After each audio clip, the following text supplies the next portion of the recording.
অফিসে ব্যস্ত, আচমকা মোবাইল ফোনে এসএমএস অ্যালার্ট। ইনবক্স খুলে দেখলেন আপনার স্ত্রীর এসএমএস।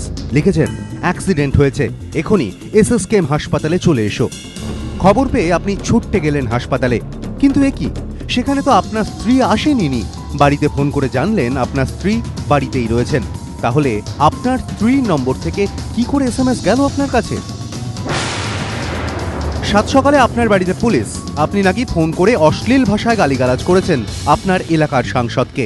সাংসদের কল রেকর্ডে আপনার ফোন নম্বর মিলেছে। আপনি তো হতবাক, এটা কিভাবে সম্ভব? কিন্তু পুলিশ সেসব কথা শুনবে কেন? আগে তো থানায় চলুন, তারপর সব দেখা যাবে।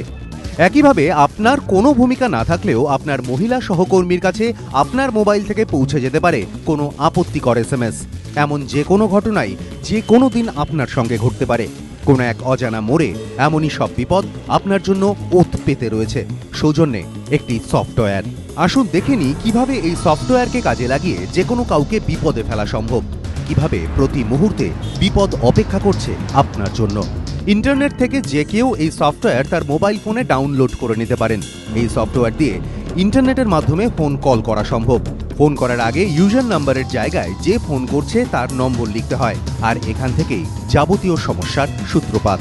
ধরা যাক এক্স তার মোবাইল থেকে এই সফটওয়্যারের মাধ্যমে ওয়াইকে ফোন করছেন, কিন্তু কল করার সময় ইউজার নাম্বারে নিজের ফোন নম্বরের পরিবর্তে জেড এর ফোন নম্বর লিখলেন।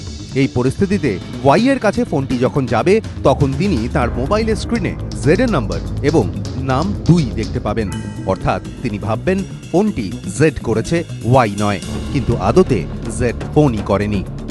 গোটা ঘটনাই ঘটে কল স্পুফিং এর মাধ্যমে। খাদিম কর্তা অপহরণের সময় এই উপায় অবলম্বন করেই আফতাব আনসারিরা মুক্তিপণের টাকা দাবি করেছিল, কিন্তু তখন বিদেশের প্রক্সি সার্ভার ব্যবহার করে ফোন করতে অনেক কাঠখড় পোড়াতে হতো। কিন্তু এখন এটা এতটাই সহজলভ্য যে একটি সফটওয়্যার ডাউনলোড করেই তা করা যাচ্ছে। কিভাবে হয় এই কল স্পুফিং? ইন্টারনেটের মাধ্যমে যে ফোন কল করা হয় তা হয় ভয়েস ওভার আইপি বা ভিওআইপির মাধ্যমে। এই ভিওআইপিকে হাতিয়ার করেই চলছে কল স্পুফিং।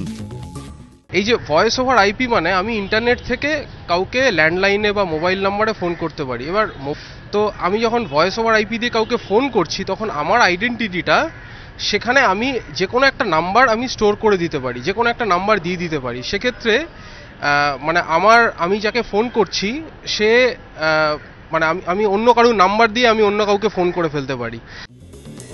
এখনো লিখিত কোনো অভিযোগ না পেলেও ইতিমধ্যেই কেন্দ্রীয় সংস্থা কম্পিউটার এমার্জেন্সি রেসপন্স টিম এবং রাজ্যের তথ্য প্রযুক্তি সচিবকে চিঠি দিয়েছে কলকাতা পুলিশ।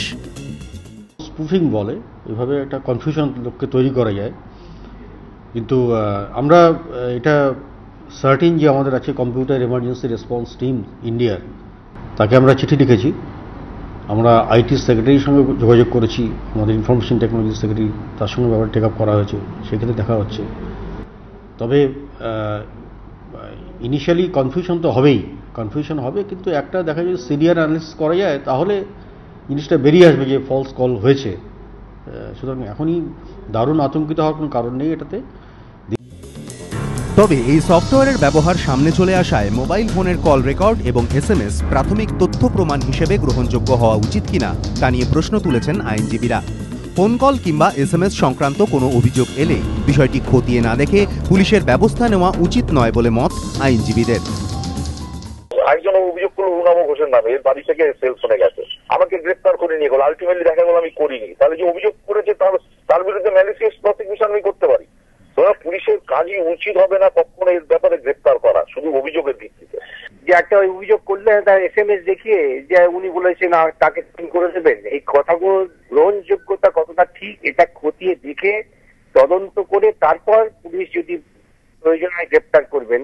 এবং আইনে আছে পুলিশ কেন গ্রেপ্তার করছেন তার যুক্তিসঙ্গত কারণ লিপিবদ্ধ করতে হবে ডায়েরিতে। এইসব করে না বলে পুলিশের অনেক গন্ডগোল হচ্ছে। সুতরাং কথায় কথায় অভিযোগ হলে পুলিশ গ্রেপ্তার করবে, এটা পুলিশের স্বৈরাচার হবে, নিয়ম অনুযায়ী কাজ হবে না। অতএব পুলিশ এভাবে গ্রেপ্তার করতে পারেন না, বিশেষ করে এই সফটওয়্যার বাজারে আসার পর। আর বিশেষ করে সফটওয়্যার আসার পর তো পুলিশকে আরো অনেক বেশি সাবধানী হতে হবে।